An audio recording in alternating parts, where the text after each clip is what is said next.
눈으로 보고 해석하기라는 제목으로 말씀을 나누도록 하겠습니다.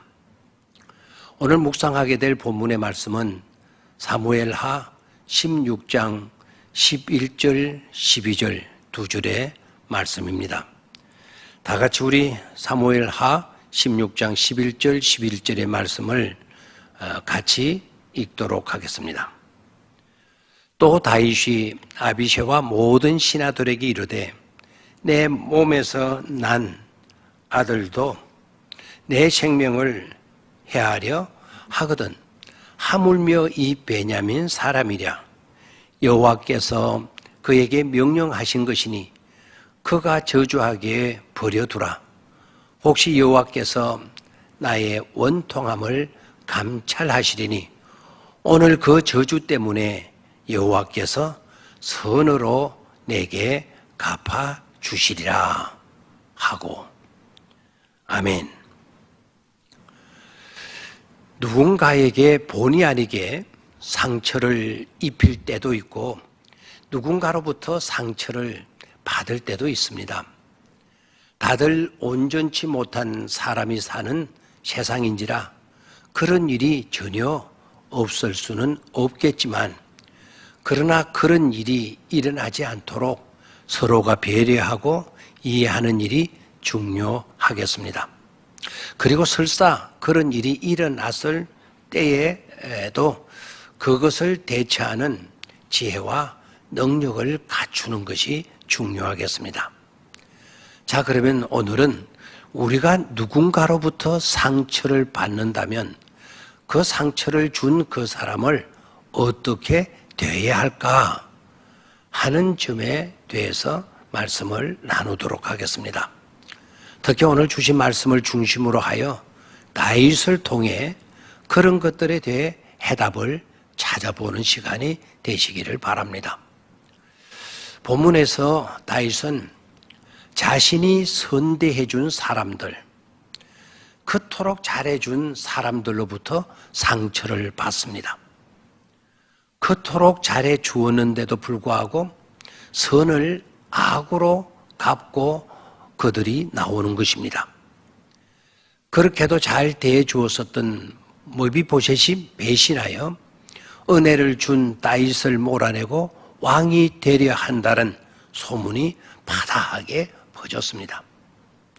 그것은 시바에 포장된 거짓으로 요즘 말로 하게 되면 가짜 뉴스를 퍼뜨린 것입니다. 그것은 다윗에게 너무나도 큰 상처가 되었습니다. 그리고 그 상처는 다윗을 분노케 하기에 충분했습니다. 그래서 다윗은 모든 진상을 자세히 알아보지도 않고 배신한 무비보셋의 재산을 압수하여 악한 시바에게 주었습니다. 거짓으로 가짜 뉴스를 만들어 퍼뜨려서 나쁜 계략을 꾸민 바로 그 악한 시바에게 말입니다. 그것은 다윗의 경솔함이었고 다윗의 실수였습니다. 그뿐만 아닙니다. 이제는 시므이라는 사울의 친족이 나와서 다윗을 모욕하며 저주를 퍼붓습니다. 그것도 돌을 던져가며 말입니다. 그것도 한두 마디 정도가 아니라 계속해서 다윗을 가리켜 피를 흘린 자여 비루한 자여 가거라고 저주했습니다. 그리고 하나님께서는 이미 다윗을 압살롬의 손에 붙였다고 하면서 그러니 다윗의 시대가 끝난 것이라고, 다윗의 때는 끝장나고 말았다고 이간질을 하며 백성들을 선동한 것입니다. 이 말을 들은 다윗의 부하들이 그토록 다윗을 괴롭히는 그 시므이를 당장에 죽여버리자고 하였습니다. 그런데 다윗의 태도가 전과 같지 않습니다. 달라졌습니다. 지난번과는 달리 자신의 부하들에게 그렇게 하지 말라고 말립니다.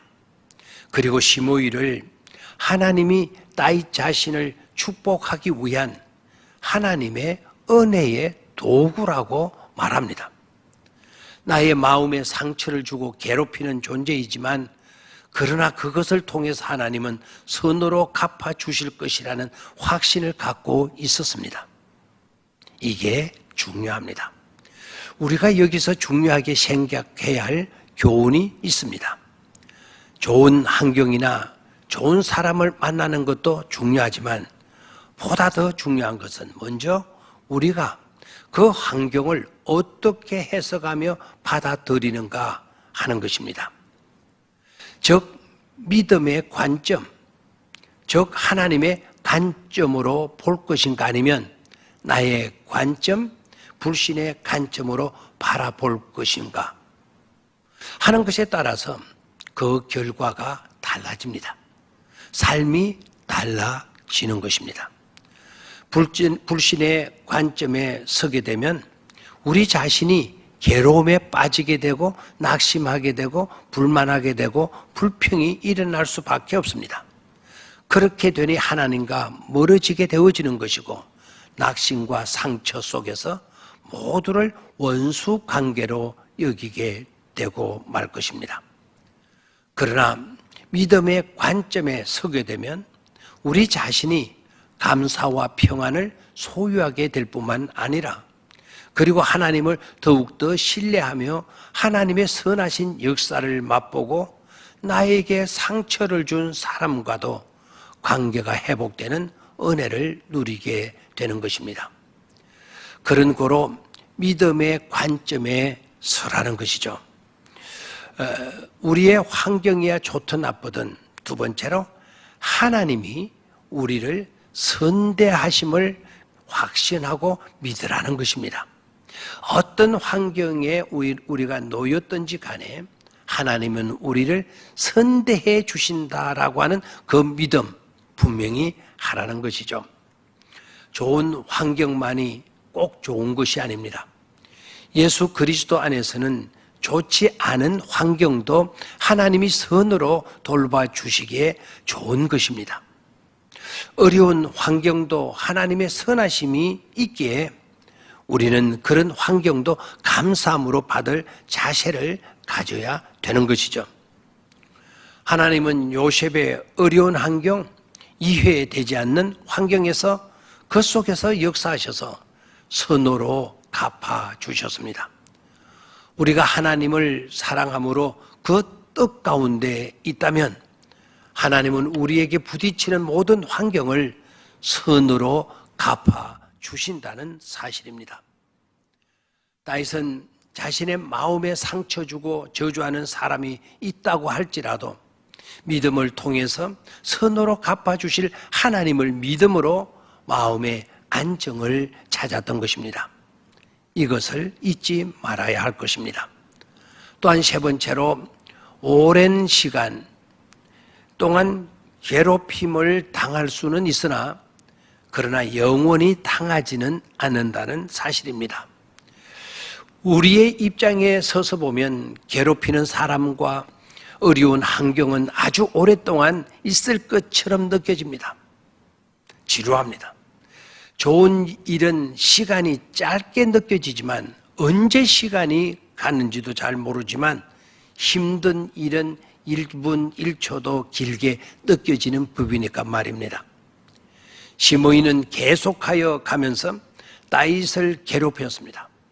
그러나 이러한 시간은 오래가지 못한다는 사실을 다윗은 알고 있었던 것입니다. 우리가 믿음으로 인내하여 하나님의 때를 기다리면 하나님께서 좋은 날을 주심을 우리는 믿어야 합니다. 무엇보다도 힘든 환경은 내게서 짧은 시간이고 복되고 좋은 일은 영원할 것임을 기억하는 것이 중요합니다. 말씀을 정리하도록 하겠습니다. 우리가 누군가로부터 상처를 받았을 때 조급하게 판단하고 원망하거나 탄식하며 절망하는 행동들을 해서는 안 된다는 사실입니다. 그리고 합력하여 선으로 역사하시는 하나님을 믿는 믿음 위에 굳게 서는 일이 중요합니다.